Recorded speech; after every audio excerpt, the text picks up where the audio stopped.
Hi, it's Annie Lou. I'm back. So I have been working on my funky lady, covering up the sections that were showing through the paint. Now, I am looking at this, and it is pretty well covered. What is going to happen is I am going to do line work in her hair. So even though right now there might be a very, very, very faint, as you can see here, shadow, I'm wondering if I should put another coat on that. It is going to get a coat of yellow, but yellow is very transparent, and I can just make it a point to use a line design that will really cover those eyes. But you know what? I still have wet gesso on my palette. So let me go and do that just right here. That did give me some coverage. Now over here, it's very bumpy, very, very bumpy, because when I was putting on the gesso, I was patting it. So that made it bumpy, and I am tempted to see what happens if I sand it down. I am going to find some sandpaper. I found some sandpaper. I got this from Close to My Heart.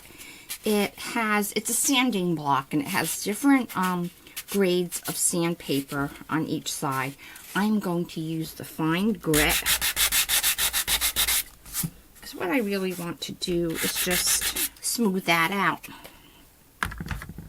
I need to smooth that out, which I did, and then I'm going to, this is covering up pretty well. I think with the line work, you won't even notice it. And so now I need to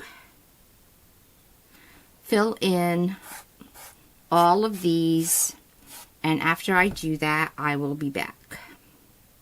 We still have to do some stuff to her face. There's always something to do. Always.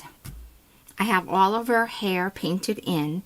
And now I'm going to go over here and make a point. Well, make her hair coming down, not going up. Right? Right. So let me get my pencil. I want to do it right. So, you know what the problem is?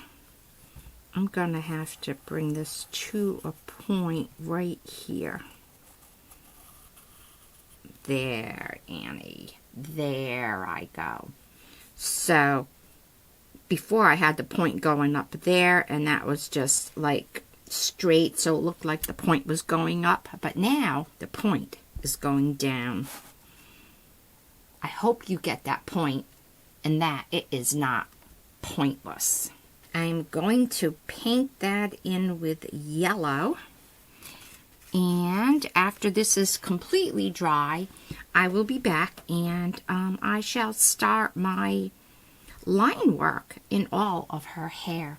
You know, I was also thinking of maybe like doing feathers, all feathers, but I am not going to do all feathers. I may do 1 or 2 feathers, but not all feathers. I have everything painted on.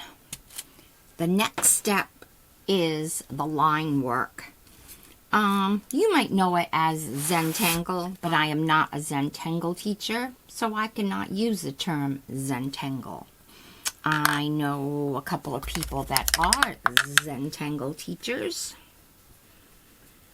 but not me. So I just call this line work. I am going to use my ultra fine point Sharpie because I know it is permanent. This kind of stuff really wears and tears your pens down, so I will go back later and put in those thicker lines. So now I have to come up with line work for you. So let's see. And you can certainly go online and find lots of samples of line work. So what I'll do is I'll start out doing designs in each one so you can see and get some ideas. Alright, now sometimes I'm finding that sometimes maybe I do need to put that line in first. So I am going to right there.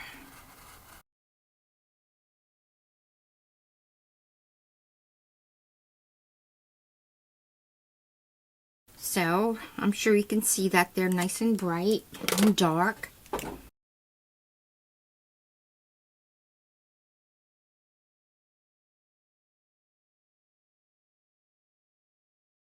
And make sure you always turn your book so that you're comfortable.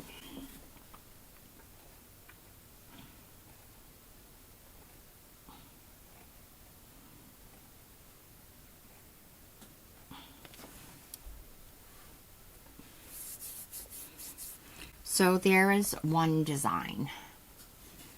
Another one that I think I'll do are just swirls. They're just swirls.